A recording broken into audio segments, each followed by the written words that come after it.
The views and opinions expressed on WMC News Talk 79's programs are those of the program's hosts and their guests. They do not necessarily reflect those of Ellis Communications Incorporated, its management, or the advertisers of WMC News Talk 79.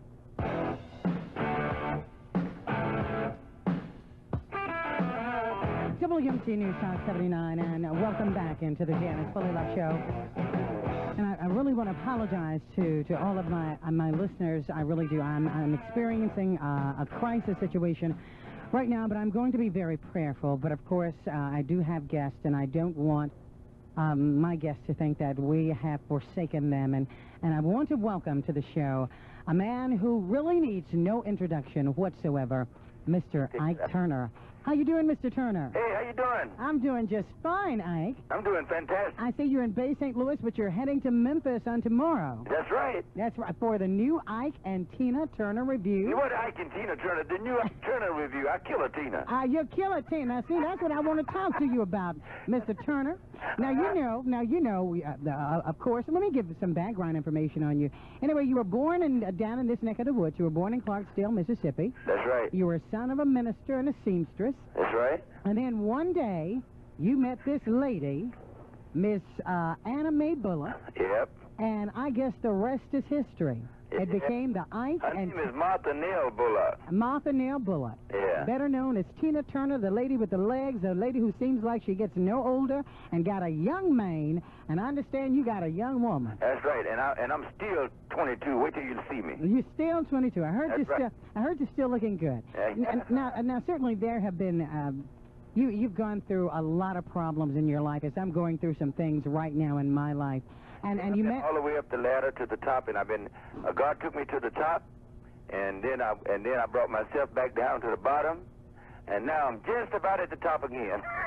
Now let me tell you something. Ask you something, Ike. You know when Ike the movie came out, okay, about your life and Tina's life, and certainly you can't believe everything that you see in the movies, nor can you believe everything that you read in books. But it's my understanding that you just used to beat the heck out of that woman. Yeah. Well, you know, all looks ain't like this, like all spooks ain't black. Well, and let me ask you this. I do want to say that I made a mistake during the time I was doing drugs. Okay. My lawyer coerced me into signing a contract saying that, you know, he told me that I was giving somebody else the rights to play me in Tina's movie. Mm-hmm. This was in '88. And so I signed it. And thinking that for a lousy $45,000, but I found out in '91 when they got ready to do the movie, that the way they was portraying me wasn't the real, and so I was going to sue about it. Maybe you read that I was going to sue about it. Yes, sir. About the way that they portrayed me. And then I found out that I can't sue because I signed away my rights to sue them for the way that they portray me. Well, this is how they got away with doing that movie like that. Mm-hmm. Now, let me ask... I owe my thanks to Larry, what's his name, Fishburne or Washington? Larry Fishburne. Yeah, because he was, that's a young black man, you know, a lot of blacks jump at any opportunity to movies today. Yeah. But he didn't. He turned that movie down 4 times because he said, hey, man, how could you... that's what he told me when I finally met him. They didn't want him to meet me either. But anyway, he told me that he turned the movie down 4 times. He said, because if you beat her the way that they tried to say you did, and you did, when did you have a chance to make her a star? Yeah. You understand? Which is the truth. So anyway, he stuck his guns, and so finally they let him make the front part of the movie the way that I am. Okay. And the other part, man, like they had, I'll give you a couple examples. The scene with the cake. Right. I never even seen the movie. The scene that I saw advertised on TV with the cake, it never existed in the first place. And then that baby that was born in the hospital, that's the biggest lie ever been told. Now you and Tina, that's my oldest son, Craig. I'm not even his father. That baby was born out of wedlock. Now you and Tina only have 1 child. That's right. Okay. The thing about it, I never married Tina in the first place. That's another lie. You and Tina were never married. I gave her mother a dime to do nothing with Tina. Her mother should have been paying me. You never married Tina? No. I've been married 11 times. Tina would have been number... No, I've been married 10 times. Tina would have been number 11. So I was going to ask you, the next question I was going to ask you was, were you a womanizer? So you've already answered that. Well, a womanizer, what that mean? With a lot of women? Yeah. Yeah, when I was young, I was terrible. It ain't too good now. I know you used it all up, obviously. No, you know, it's like, I guess when you're coming up a little boy in Mississippi, you see all this stuff, you want to do it. And so I think it came to pass that I just went apeshit, you know. I mean, it's part of the expression. I'm crazy with girls, you know. Yeah. But all this other stuff, man, if you know, like Tina say, if you know me, you love me. If you don't love me, if you don't know me, then you might hate me because you go by what you think from the way that I look on stage.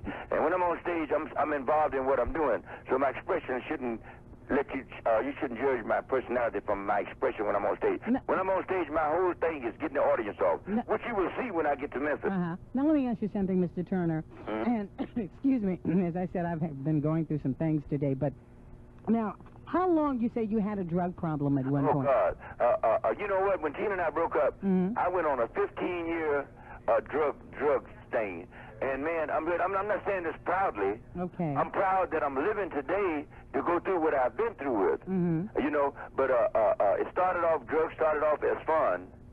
And it ended up, man, something you rely on. I'm only talking about cocaine and crack. Okay. And it started off with me just having it in the party rooms, giving it away. For a fact, I was giving away $52,000 worth of that stuff every 6 weeks. I had it out in bowls, just people just stealing and taking. I didn't care, you know. And then when Tina and I broke up, I got insecure. And afraid of rejection, thinking that the public would reject me, you know. Instead of doing what I just did, you grab me some more girls and keep on going. Like now I got 4. You understand? Yes, sir. Instead, I got scared, man, and set up and start doing drugs. And when you're doing drugs, man, you don't do, I'm talking about cocaine. When you're doing cocaine, you don't do nothing but set up and philosophize and procrastinate. You don't do nothing, you know. And I went through that party. I went on a 15-year party. You understand? And the best thing happened to me was going to jail. When I went to jail, man, that was a blessing in disguise. Let me ask you something, Mr. Turner. I was in jail. I was tip to you last thing about jail. Okay. When I was in jail, I spent $105,000 to stay out of jail. And when I went to jail, I had no money. Yeah, you understand? A girl came down there and put $25 on the books. She's dead now, a girl named Nicole, for me for spending money. I took that $25 and ran it up to $13,000 in jail selling candy, coffee, and cigarettes. You understand? And that $13,000, I ran that $13,000 up to where I am today since I put my group together. And, man, it's like I ain't too far behind nobody with a bank account today. Well, let me ask you something. What kind of message do you think you're sending out to young males today? Well, you know, it's like I just think I send this mail out to not just young males, any male. Don't believe what you see in the movie. The movie show like other words, they make a movie so it will make money. But I would say this to the kids. You know, like as far as anybody out there that's listening to this program, I don't care whether you're white, blue, black, green, old or young. You got fights in your home. It's in all marriages. You understand? But mine has been exaggerated. I don't think anybody have the right to don't nobody own nobody. Do you understand? But as far as drugs is concerned, I would say this to all of the young men: don't even try it. Because, you know, it starts off as fun, and, man, in a week or two, man, it ends up, man, you living for it. It pimps you to death, man. You wake up living for it. You go to sleep living for it. And I think, man, it's just like I stopped smoking cigarettes a year ago, and some advice that the woman that told me that gave me the tools I needed to stop smoking cigarettes, she said, never challenge it to try it again. You understand? And, man, and when you get that urge, your other friends, you think you look big, think smoking cigarettes, or you think doing dope make you look big, you ain't with the in crowd. There ain't no in crowd. The in crowd, man, is like when you got your sanity, man, and you can put your dreams into reality. Well, let me ask you this. Do you think that you've been treated fairly in the music business? No, I don't. But anyway, I don't think that I've been treated fairly at all. But I don't really care about that. What I care about is today, the past. I think a man makes his own destination. So wherever I brought my life down to, I only blame me. I don't blame Tina. I don't blame nobody. And so don't somebody gonna get me from down in that, or don't somebody that brought me from down in that is me.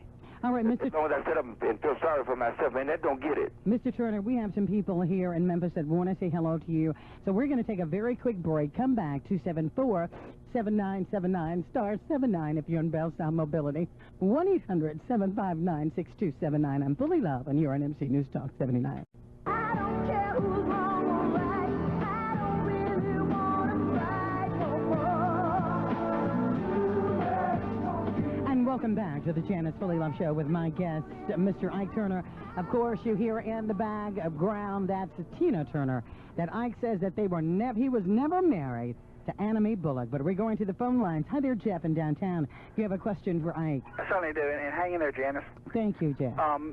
Ike, was wondering, did you bring Jackie Brenston and the Delta Cats up to record at Sun, or were you a part? Were you a part of Jackie Brenston and the Delta Cats? I was the Jackie Brenston, but the record company. I was in Clarksdale, and we drove up to Memphis to Sun Studio, the same place where Elvis, everybody, all this stuff was done. And after we recorded the record, because I wasn't singing on it, they wanted to put Jackie's name on it. And so he put Jackie Brenston and Delta Cat's name on there. Well, man, who wrote Rocket 88? Me and Jackie. Man, well, we wrote that song on the way to Memphis, man. My brother, you need to be in the Rock and Roll Hall of Fame. That is the first rock and roll record ever made. Yeah, I am in the Hall of Fame. They put me in there. Oh, cool. They inducted me in there while I was in jail. Well, man, listen, I have wore it out. I mean, wore it out. What a great song. I hope you come to the show Sunday, man. Saturday, I'm sorry. I hope you come to the show Saturday, man. I'm sure I'll give you an experience of your life with my show. Cool. Take care of yourself. Thank you so very much, Jeff. Hi there, Harold in Midtown. You have a question or comment for Mr. Turner. Is this Janice? Yes. Oh, you better stay in there. I'm going to bring you the biggest card you ever seen in your life in a minute. Thank you, Jeff. All right. I saw you back in, I saw you and Tina Turner back in the early 70s. Y'all played somewhere here, I think it was over at the fairgrounds. And y'all were throwing out some free tickets to a free party y'all were having afterwards. Oh, the after party, yeah. We're going to do that in Memphis this time, too. And I wasn't but 14 then. I wasn't supposed to be letting the party, but I got in there anyway. But I enjoyed you then, and your music then. I enjoyed Tina. And I just wanted to tell you, when you come to Memphis, welcome to Memphis. Oh, thank you. And when I get there, man, we're going to have party cards we're going to pass out. And I hope you get one, and you're really invited, man. Appreciate it. We get to meet people in different cities like that. You too. Thank you, Harold. Mr. Turner, or I can call you Ike. I think I can feel comfortable. I appreciate that. Let me ask you something. Have you ever felt jealous at any point of the success that Tina has had? No, as far as my feeling towards Tina and her success, I have no feeling. I don't feel responsible. I don't feel envious. I don't feel jealous. It's just somebody else that's going on. But you know, it may sound difficult to believe this, but I have no feeling about it. Mm-hmm. None at all. You know, I'm not envious. I'm not jealous. At first, when we first broke up, I felt that I've been what you call the word deceived. Yep. And then when I started reading all this other stuff, I felt like I was used. But anyway, that's what friends are for, is to be used. And even I'm man enough to handle to being misused, abused. I can handle it. You know. So, but I got no nothing in me about her at all in any way. All her success. It's like what I'm thinking about now is mine, and that's what I'm out here doing, getting it. Now, let me ask you something. Since they made Tina's side of your life together, will there be an Ike Turner movie? Yeah, that's what we're working on now. I got a fax in the other day. Anyway, some people in England, they've made an offer of, we were shopping and a couple of times I got into a bad situation where some people were putting up $2 million to do it. This guy was trying to use me to mess these people out of this money. But anyway, finally we got a legit deal offer from London, and so I think maybe sometime next week we're going to start doing the book, and the movie's going to come from the book. All right. Hi there, Frank in Orange Mountain. Welcome in. Straight from the horse's mouth. Hello, Janice. How you doing? Oh, I've had better days, Frank. I know you have, but you remember I told you yesterday I'd watch your back. I hear you. I know it needs watching. Thank you. Hey, Brother Turner. Hey. I caught you in Lawton, Lawton or Denton, Texas in 1965. Oh! And you and the review was smoking. No, thank you. Wait till you see it tomorrow night. You really see what smoking is. Wait, now here's the problem. Are you going to be in Memphis tomorrow night? Yeah. You really, maybe it's just me, but if I had not heard it today, I wouldn't know it. Oh, really? There is something seriously wrong with the publicity on your show. It is. That's right. Oh, man, I hope not, man, because I beat these two broadcasters, man.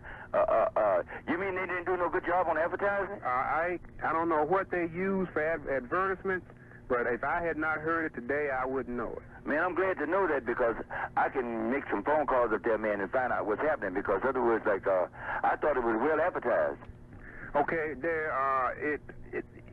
Anyway, I'll be there. I've got a Polaroid because I took a couple of pictures of that down there in 65. I hope I can find them because I want to get an autograph. I didn't get one back in 65. And also, while we were there, man, I have a couple thousand pictures with me that we of me and the girls and etc. that we've given out and we'll autograph them. Mighty fine. Yeah, and then we have a party after. If you don't get one at the club, you'll get one at the party. Hey, I'm glad to hear you live. You telling me that about the advertisement, man. All right. And we'll get on whoever's supposed to be gotten on about that part. Thank you, Frank. I appreciate it. All right. Ike, you know, Ike.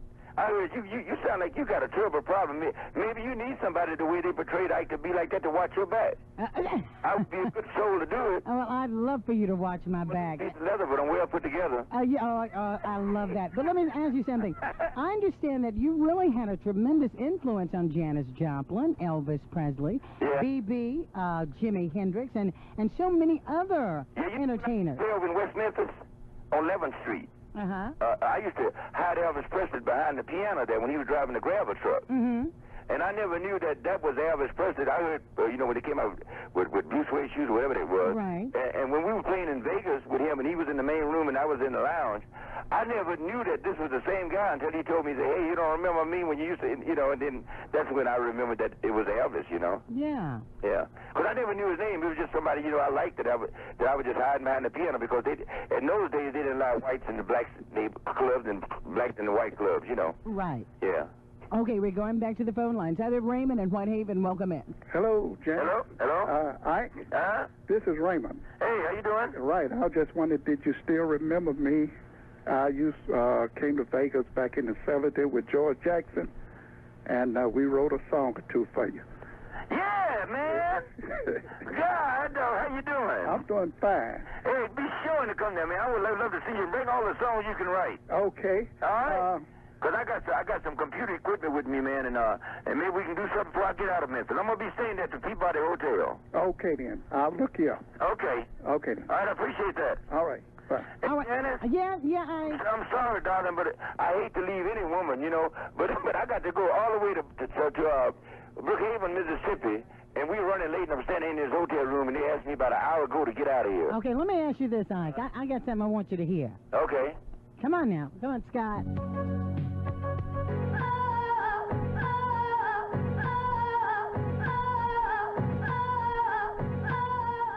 Now, Ike. Now, when you and Tina used to get into her fights, did she holler like that? Huh? Did she holler like that when you all got into your fights? Man, that's a bunch of crap.